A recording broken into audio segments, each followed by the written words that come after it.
Today I'm having that feeling like I am Spongebob living in Squidward's world.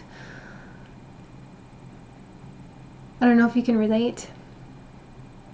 Where I'm just like this oppressive feeling of, holy shit, I'm a really weird person, and it is just way too dangerous for me to ever be me, no matter how hard I try to like make it less awkward for other people. So I like suppress my weirdness, and then that person that I am in this suppressed weird state is actually even weirder than the other person. So then I like obnoxiously don't say stuff because my thoughts are too weird. My opinions about how reality works is too weird. I don't exactly know how to express the totality of the changing flavor of the way that I view things. I really enjoy not having to hold a single solitary belief about anything.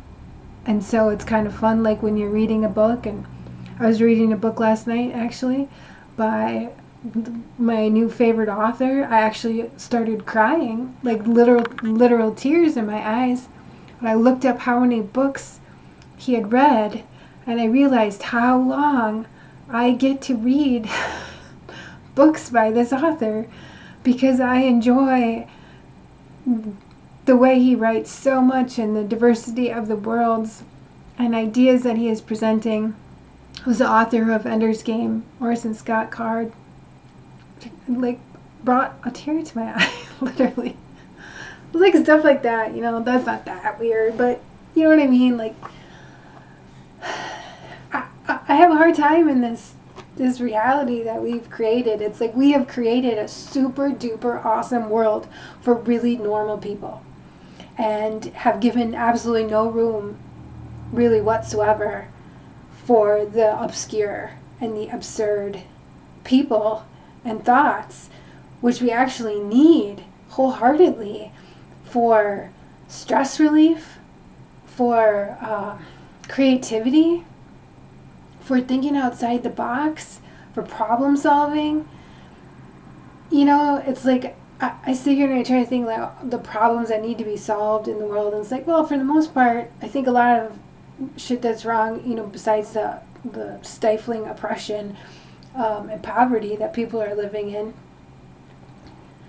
which will correct because that's how nature works. It will correct. And besides that part, separate from that, there's also just the oppressive nature. Maybe they're one and the same. That maybe. But generally speaking, the artist spirit must have an audience. And how do you find the audience when the audience is so disconnected and dissociated from the depths of themselves that you're actually trying to reflect back to them? Because it's the most interesting stuff. The stuff that people aren't looking at is the most interesting, usually. Because it's everywhere, right? And that's interesting. All these layers of meaning. Everything has this strange resonance and it keeps showing up over and over and over again. It's weird. Like a giraffe. Giraffes. When you hear the word giraffe, how many different things ping in your mind related to that one word? Does Russell Brand ping in your mind? Because he was in some movie and he was talking about Jeffrey, some kind of weird drug thing. I can't get him to the Greek. Was that the name of the movie? Anyways. And so every time I hear giraffe, that's one of the things that comes up. And all of those weird connections that guy is involved in, right? But that's just a strange way of resonance. And you can make art out of all of these weird extra connections. Some people take it like super literally and make it more into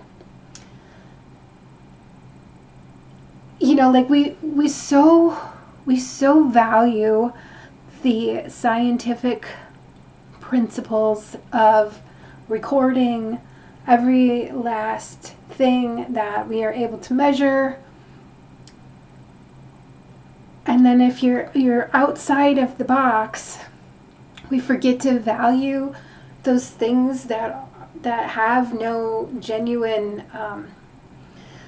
or like, you can think outside of the box without it having to be the literal thing, and it still has value. You can imagine the world having all of these other ways of being. That is the artist's mind. And we all have a little bit of it. It's not like, when I call people the normal, like this normal world that we have created here really well for really normal people. It's great.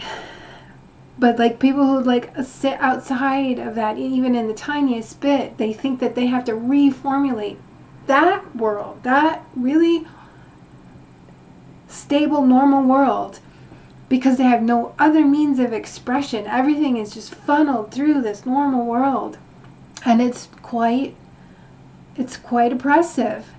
And so I was watching the hat guy, the teenager who talked about the fourth dimension, explained the fourth dimension. He explains the theory of relativity brilliantly. It's a beautiful thing.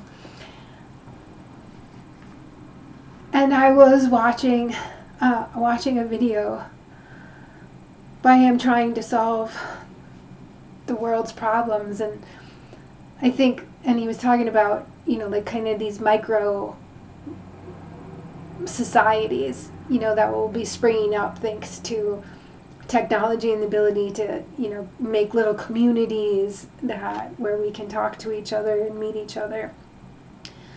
But if you can't make the big blob in the middle, if you're not somehow able to be genuine as you're interacting with that normal world, you're not really doing your job, and you feel it, and then you will start adjusting your voice and trying not to be as weird as you really are. So my point is, can you be an artist without an audience? And how could your audience ever contemplate you when from in their normal world they're told that anyone who thinks too far outside the lines isn't an artist, and beautiful and necessary, but mentally ill, or misinformed, or out of touch with reality, unstable, or, all the scary. We've got to be scared of those people. Are we taught to like really appreciate diverse thought? Everything has to come through some sort of mechanism of stability, as if diverse thought could topple this Normalville. You can't topple the Normalville. Normalville is not going anywhere. I think we can expand a little bit our horizons on where the edges of Normalville actually are, so that we're not losing some of the diverse voices and minds and ideas that we need for stress reduction. Like, I get so sick of the same old stuff. I don't know how anyone can handle it. The YouTube videos, like over and over and over again, same fucking shit. Sorry for swearing, but for real. For real. So I feel like Spongebob in a Squidward world, and an artist without an audience. Because the subtle nature of reality, when you start playing with what consciousness can conjure, we gotta look at these things, and the best places to look at them is through art. But art cannot be held within this, vice grip, right? There has to be more room. And everything kind of plays in together. And I just, like, if there was a number one thing that had to be given a little room, and is that like it's like the youth always try to rebel in a certain kind of manner, right? I'm thinking like the punk back in the day, so in the 80s, right? That was like my jam. The big mohawks and the colors and the earrings and the big leather boots, punk rock, right? What did that bring to the table? And the generation before that, and free love, and there's always that youth voice trying to get us out of the box. And the youth voice right now is like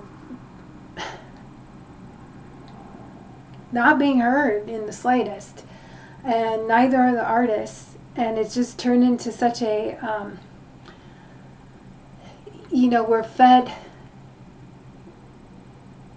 we're fed a lot of new stuff, but not necessarily a reflection of what is needed. So just because it's something that we're going to click on and we're going to watch does not mean it's the thing that's going to grow us. And I think we can forget that sometimes. Like, we need to actively seek out things that are going to grow us. And so you have to be exposed to diverse thought and cool art that doesn't make any sense. Like, can your beingness, can we allow people in their beingness to be a form of art that we are learning to appreciate a little bit more? So that's my 2 cents for tonight, because I was a little frustrated, so I'm sorry I swore. And maybe I'll figure out how to edit it out of there with one of those little beepy things. We'll see. All right, have a good night. Bye.